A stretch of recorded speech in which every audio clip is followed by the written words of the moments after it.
Magandang araw mga kaibigan.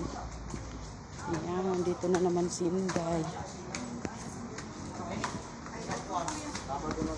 Ayan, may kukunin lang si Inday dito.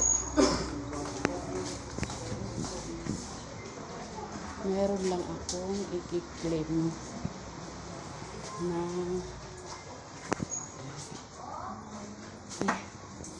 pila.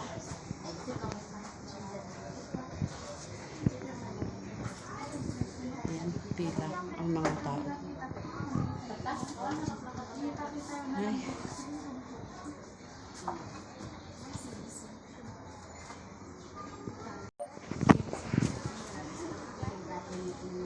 Ayan.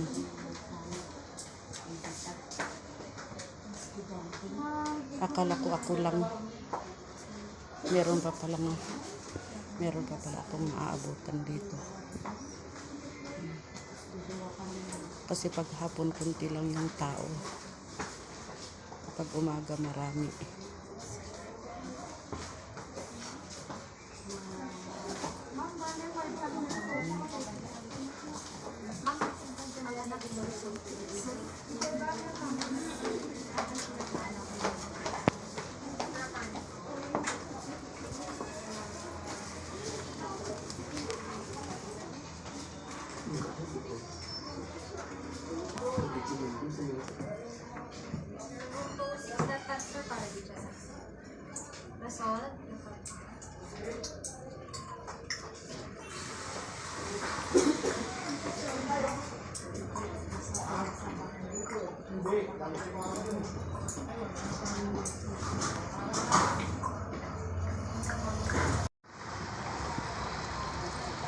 Ayan mga kaibigan, nakuha ko na yung resulta ng aking X-ray. Ayan. At sabi naman dito is normal cheese, sabi niya naman.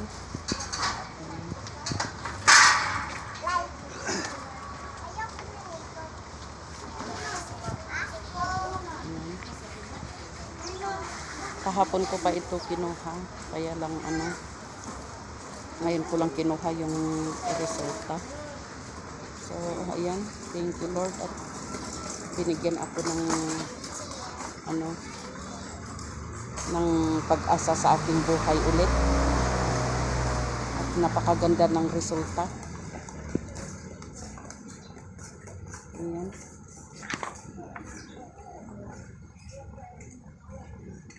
Ayan. Napakasaya ko muna ngayon kasi ang ganda ng resulta ng aking X-ray. Ayan. Kasi naglalakad ako ngayon ng aking permit sa tindahan. Ayan.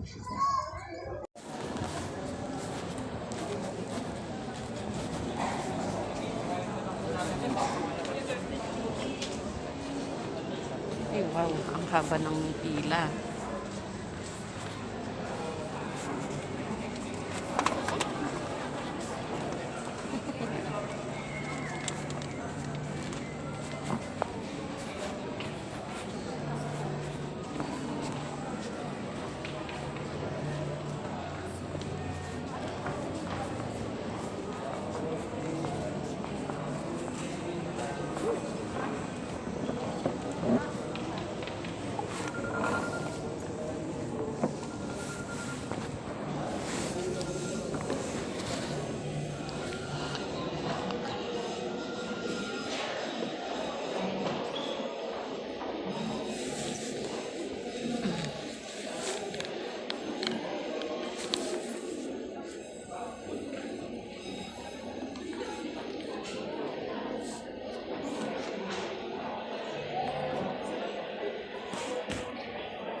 Mamlani Kirati, collector 4. Mamlani Kirati, collector 4. Ayan mga kaibigan, pauwi na si Inday.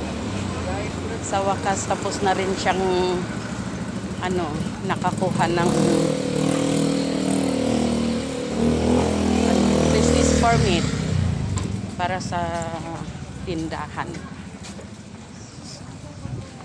Ayan. Ayan, maglalakad na lang ako kasi malapit lang naman. Tsaka nasanay na akong maglakad-lakad.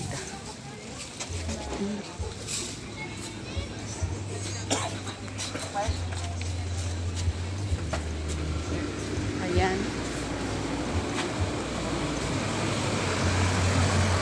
So,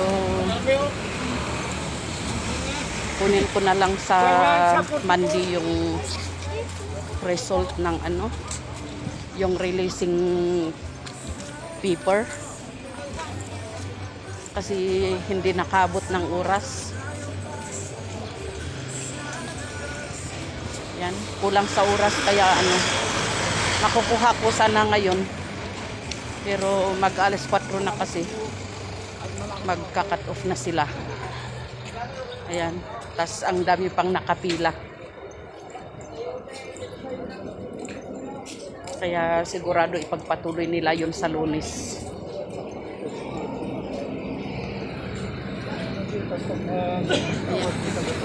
Dito na ako sa tapat ng barangay. Dito sa amin.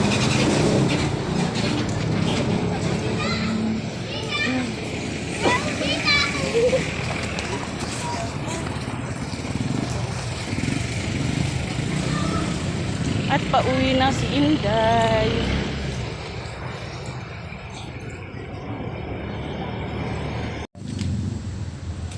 Yan mga kaibigan, dito na naman kami sa gym ng munisipyo. At ikiklaim ko yung, oo nga, yung resibo ko pala. Ano ba?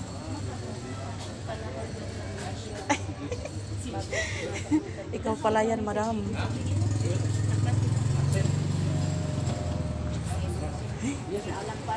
Kasanungay nga pang mamalang biyayan.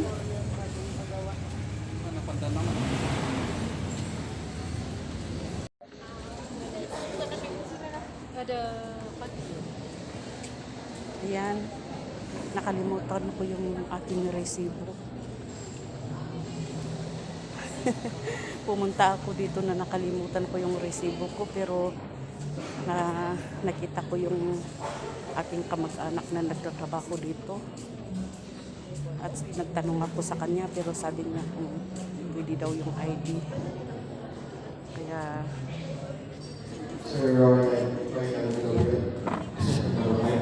buti nga meron yung ID ko dito sa aking bag. Ayan, maghihintay lang si Inday kasi meron pang nakapila doon na dalawa. Ayun doon sa gilid yung kung saan yung mga releasing paper. Ayan, releasing area sabi niya.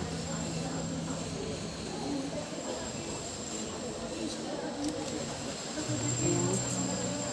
Kasama ko si Laarni, yung aking kapatid na bunso, naiwan sa labas. Ayaw pumasok. Ayan.